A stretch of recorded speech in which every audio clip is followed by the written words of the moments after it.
Ching's ایک جگہ ہے قلعہ، وہاں ہم رک گئے تھے کہ ذرا تھوڑا سا سستا لیں، اردو میں سستانا کہتے ہیں کمر سیدھی کرنا اور تھوڑی سی راحت پانا اور جمعہ کی نماز بھی ادا کر لیں۔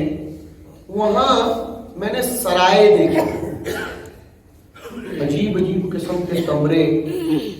اس سے پہلے مغل روڈ پر بھی ایسی کچھ سرائے دیکھنے کا اتفاق ہوا۔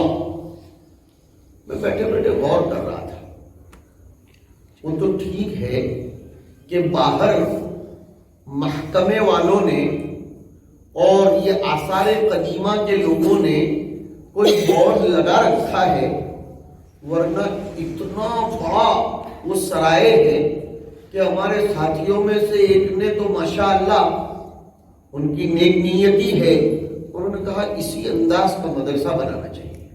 کتنا شاندار یہ ان لوگوں نے نقش کام کیا ہے۔ ایک ساتھی کہنے لگے کاش کہ مغلوں نے اتنا بڑا مدرسہ بنایا ہوتا۔ اب سنو، مجھے برجستہ وہ آیت یاد آئی، معاف کیجئے شاید آپ لوگوں میں سے کسی کے جذبے کو ٹھیس پہنچے تو مجھے وہ آیت یاد آئی، کم ترکوا من جنات وعیون وزروع ومقام کریم ونعمت كانوا فيها فاكهين كذلك وأورثناها قوما آخرين فما بكت عليهم السماء والأرض وما كانوا منظرين۔ اللہ تعالیٰ منظر کشی کرتا ہے فرعونیوں کی۔ میں ان لوگوں کو فرعونی نہیں کہوں گا، کوئی فتویٰ نہ لگائیں، لیکن میں ایک حقیقت حال بیان کر رہا ہوں کہ اللہ تعالیٰ فرماتے ہیں ان فرعونیوں نے کتنے باغات، کتنے شاہی اعزاز والے مکانات اور کتنی نعمتیں اور کتنے تعیشات اور کتنے تنغصات اور کتنی مترفات چھوڑی،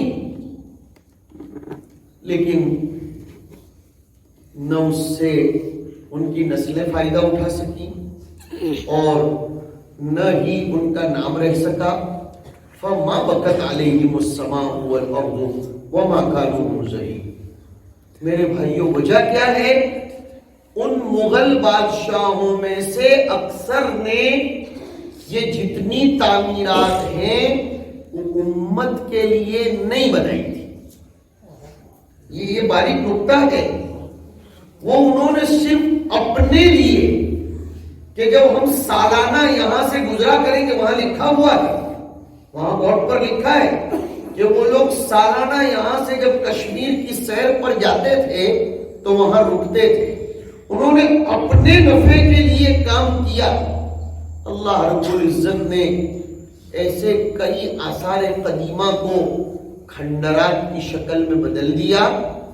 یہ تو ایک ہمارے گجرات میں بھی کچھ بادشاہوں کی شکستہ حال عمارتیں اپنا فسانے زبو حالی اپنی زبان حال سے بیان کرتی ہوئی نظر آتی ہیں۔ وجہ یہ ہے کہ جب کوئی بڑے سے بڑی ہستی کا کسی کام کرنے میں نفع متعدی یعنی مخلوق کو فائدہ پہنچانے کا جذبہ کار فرما نہیں ہوتا تو اللہ اس کا حشر ایسا ہی کرتا ہے۔ اس کے برخلاف مولانا قاسم نانوتوی رحمۃ اللہ علیہ نے ایک چھوٹا سا ٹھیا بنایا، لیکن ان کا مقصد کیا تھا؟ امت تک دین کو پہنچانا، یعلمہم الکتاب بھی کرنا والحکمت بھی کرنا ویزکیہم بھی کرنا۔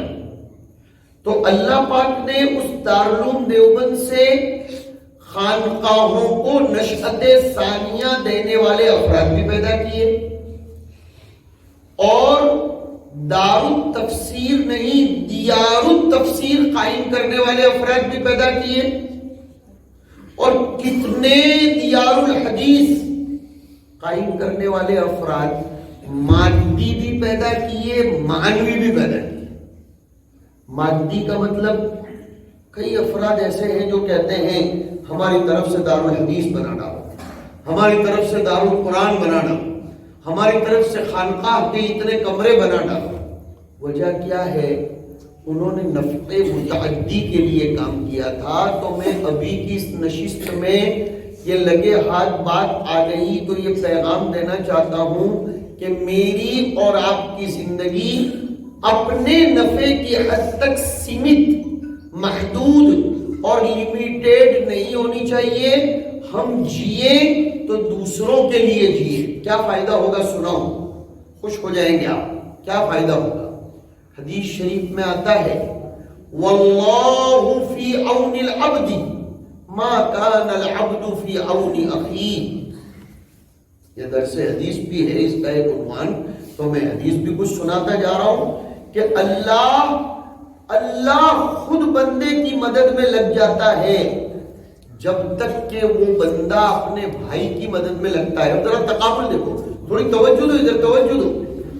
میں تو میرے بھائی کی مدد میں لگا ہوں، یہ میری مدد فانی ہے، یہ میری مدد محتمل ہے، یہ میری مدد کا اثر انداز ہونا غیر یقینی ہے، اس لیے کہ ایک بندہ بندے کی مدد میں لگا ہے، لیکن بندے کو مدد کرتا ہوا دیکھ کر اللہ اس بندے کی مدد میں اتر پڑتا ہے، اور پھر اس اللہ کی مدد کا تو پوچھنا ہی کیا۔ اللہ کی مدد باقی، غیر فانی، یقینی، غیر محتمل، یقینی اور ابدی، اور ایسی اللہ کی مدد کہ جو ہمہ جہتی ہوتی ہے۔ کیوں؟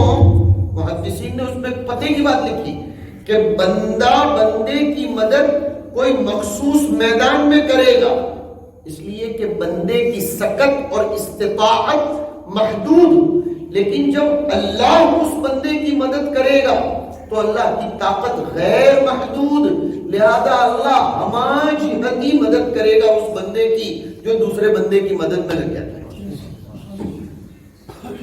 اور ایک دوسری حدیث میں اس کو پیارے انداز میں یوں سمجھایا گیا من کان للہ کان اللہ لہ، جو اللہ کے دین کی سربلندی کی خاطر اپنے آپ کو میدان میں اتار دیتا ہے تو پھر اللہ اس کی جملہ ضروریات کی کفالت کرتا ہے۔ اللہ پھر اس کے بچوں کے رشتوں کا بھی غیب سے نظام کر دیتا ہے، اس کے مکان کا، اس کی سواری کا، اس کے بھائی بہنوں کا، اس کی دیگر ضروریات کا اور اس کے جملہ اخراجات کا اللہ انتظام کر دیتا ہے۔ یہاں ایک جواب مل گیا، ہمارے بہت سے سامعین کو ایک جواب مل گیا کہ یہ مولانا لوگوں کے پاس اتنا پیسہ آتا کہاں سے ہے کہ گاڑیاں بھی خرید لیتے ہیں، یہ بنگلے بھی بنا لیتے ہیں، یہ ہر مہینے ہوائی جہاز کے سفر کرتے ہیں، اور یہ اعلیٰ قسم کی گاڑیوں میں پھرتے ہیں، یہ کپڑے پہنتے ہیں اعلیٰ، ہم نے تو کبھی دیکھے بھی نہیں کہ ایسے کپڑے، باہر سے کلر الگ، اندر سے کلر الگ، ادھر سے سلاؤ تو بھی اعلیٰ، ادھر سے سلاؤ تو بھی اعلیٰ، یہ آتا کہاں سے ہے؟ آج کے بیان میں اس کا جواب مل گیا، خدا اس کی مدد میں لگ چکا ہے، اس لیے کہ اس نے اپنے آپ کو مدرسے کے لیے فارغ کر دیا، تفسیر و حدیث کے لیے فارغ کر دیا، طلباء و طالبات کے لیے فارغ کر دیا، تزکیہ و احسان کے لیے فارغ کر دیا، تو جلتے کیوں ہو کہ آتا کہاں سے ہے؟ حدیث میں سن لو کہ من کان للہ کان اللہ لہ، کہ جو اللہ کا ہو جاتا ہے اللہ اس کے لیے خزانے کھول دیتا ہے۔ پھر اللہ مخلوق کے دل میں ڈالتا ہے کہ ادھر اس بندے کو جا کر ایسا کپڑا دے کر آؤ جو تم خود بھی نہیں پہنتے، اور تمہاری گاڑی شو روم میں سے نکلنے کے بعد خبردار تمہاری بیوی کو بھی مت بٹھانا جب تک کہ وہ اللہ والے کو بٹھا کر دعا نہ کروا لو۔ بلکہ ایک صاحب نے تو اورنگ آباد میں نئی گاڑی خریدی، بہت بڑے تاجر ہیں، وہ سیدھے شو روم سے اورنگ آباد سے عبد القوا تک میرے پاس لے کر آئے 300 کلومیٹر، کہا مولانا یہ 3 مہینے تک آپ کے پاس رکھنی ہے۔ میں نے کہا تمہاری بیگم نے دیکھی؟ کہا نہیں نہیں، وہ سب بات کی بات، آپ 3 مہینے تک رکھیے، اس کو گھمائیے پھرائیے تو میں سمجھوں گا میری گاڑی کامیاب ہے۔ من کان للہ کان اللہ، تو آپ بھی بن جاؤ اللہ کے لیے، خاموخواہ کے لیے اس طرح جلنا کہ علماء کرام کے پاس آتا کہاں سے ہے؟ ارے بھائی تمہاری جیب میں سے نہیں نکالنا ہے نا، بس ختم ہو گئی بات۔ ہمیں تمہاری جیب میں سے نکالنا بھی آتا ہے. یہاں بیٹھے بیٹھے ابھی چندہ کر سکتے ہیں, جتنا ہو اتنا پورا نکلوا لیں. میرے بھائیوں, زندگی اپنے لیے جینا یہ تو جانوروں میں بھی نہیں. جانور بھی جب نکلتا ہے تو دوسروں کے لیے بھی کچھ نہ کچھ لے کر آتا ہے. ہاں, تو وہ انسان دوسروں کے لیے بھی زندگی بسر کرے, جس کی جتنی طاقت, جتنی صلاحیت. اگر کچھ نہیں کر سکتے تو اب میں اپنی بات ختم کروں گا 5-10 منٹ میں. کچھ نہیں کر سکتے کسی کے لیے, کم از کم دوسروں کے لیے دعا بھی تو کر دو.